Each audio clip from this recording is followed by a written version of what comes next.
दुर्लभो मानुषो देह देहिनाम क्षण भंगुर। भगवान ने बहुत ही कृपा करके ये मनुष्य शरीर दिया है, इसलिए यदि मनुष्य शरीर दिया है तो सज्जनों कुछ सत्कर्म कर लेना। सत्कर्म करेंगे तभी ये शरीर की शुद्धि होगी।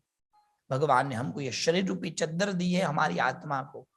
यदि शरीर की चद्दर को दाग लगा दिया ना तो भगवान कहेंगे जाओ वापस धोकर आओ। पर शरीर को पवित्र करके जाएंगे तो भगवान कहेंगे यहीं रह जाओ, अब जाने की जरूरत नहीं है। ईश्वर ने बोल दिया यहीं रह जाओ, जाने की जरूरत नहीं है, उसी को तो कहते हैं मोक्ष। यद गत्वा न निवर्तन्ते तद्धामम परमम मम। जहां जाके जो वापस नहीं आता वो उनका धाम है। इसलिए शरीर के द्वारा परमात्मा ने शरीर दिया है तो उसको सुधार लेना चाहिए। कैसे सुधरेगा? तो 3 उपाय दिया शरीर को सुधारने के लिए। एक उपाय दिया साधना के द्वारा, एक दूसरा उपाय दिया सत्कर्म के द्वारा, और तीसरा उपाय दिया योग के द्वारा। 3 मार्ग है। 3 मार्ग के द्वारा एक जीव अपने शिव तत्व को पा सकता है। उसमें पहला मार्ग है भक्ति मार्ग, दूसरा मार्ग ज्ञान मार्ग, और तीसरा है कर्म मार्ग। कर्म के द्वारा व्यक्ति परमात्मा को पा सकता है। भगवत गीता में लिखा है योग कर्म सुकौशलम। कोई भी कर्म करो, ठीक से कर्म करोगे तो वो आपका योग है, और योग से ही मुक्ति है।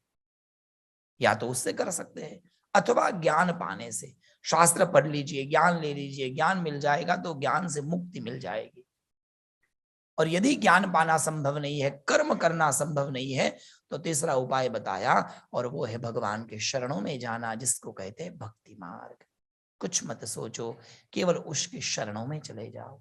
जो उसकी शरणों में चला जाता है उसका मोक्ष हो जाता है। जो परमात्मा के लिए लग जाता है, जीवन परमात्मा में लग गया, अर्थात वो मोक्ष, वो सुधर गया। समझो, ईश्वर का थोड़ा सा भी काम हमने शरीर से किया, समझना ये शरीर सुधर गया।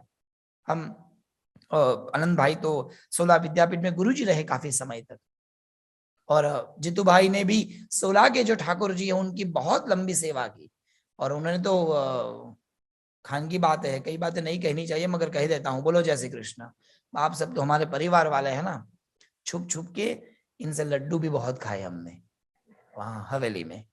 और बॉम्बे में भी जो दादाजी हमारे कृष्ण शंकर शास्त्री जी की बहुत अच्छी एक हवेली है बॉम्बे में, विले पार्ले में, बच्चन का घर प्रतीक्षा के बिल्कुल सामने। ठाकुर जी के साथ में बच्चन का दर्शन फ्री, बोलो जय श्री कृष्ण। बिल्कुल वहां पर है, सुंदर हवेली है, वहां भगवान का बहुत श्रृंगार किया। दादाजी कृष्ण शंकर शास्त्री जी की पाठशाला 16 विद्यापीठ में हम पढ़कर बड़े हुए सज्जनों। वहां 16 भागवत विद्यापीठ में दीवार पर 18,000 श्लोक लिखे हुए हैं। ध्यान दीजिएगा, जब ये मंदिर का निर्माण हो रहा था और दादाजी स्वयं एक एक श्लोक को देखते थे कहीं गलती ना हो जाए। एक दिन बॉम्बे के कोई बड़े वैष्णव यजमान आए दादाजी को मिलने के लिए। दादाजी मंदिर दिखाने ले गए और दिखाया कि देखिए इतने काम हो गया है, और यहाँ श्लोक लिख रहे एक एक बार 18,000 श्लोक दीवार पर लिखे है वहां पर।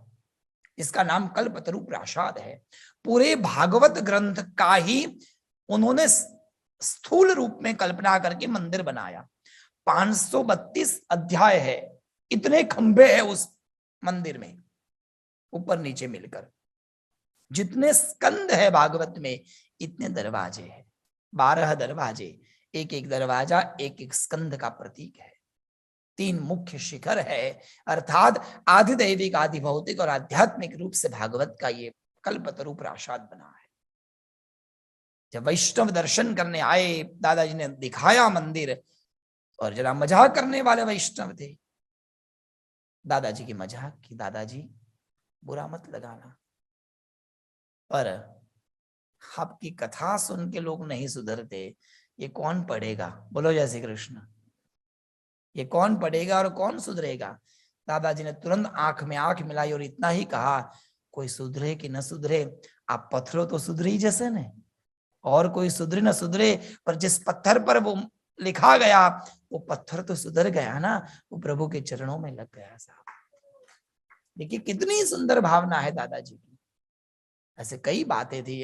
हम ऐसे दादाजी के यहाँ पर मुझे बताया जिदू भाई ने कि दादाजी को जानने वाले जिनके घर दादाजी ने ठाकुर जी बदला है, बहुत वैष्णव यहाँ पर है।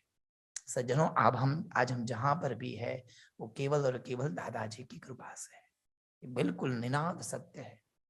16 विद्यापीठ में पढ़ने आने वाले एक भी ब्राह्मण के पिताजी करोड़पति नहीं थे।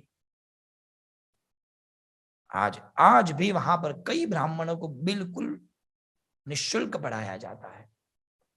वहीं का खाया और वहीं पर बड़े हुए।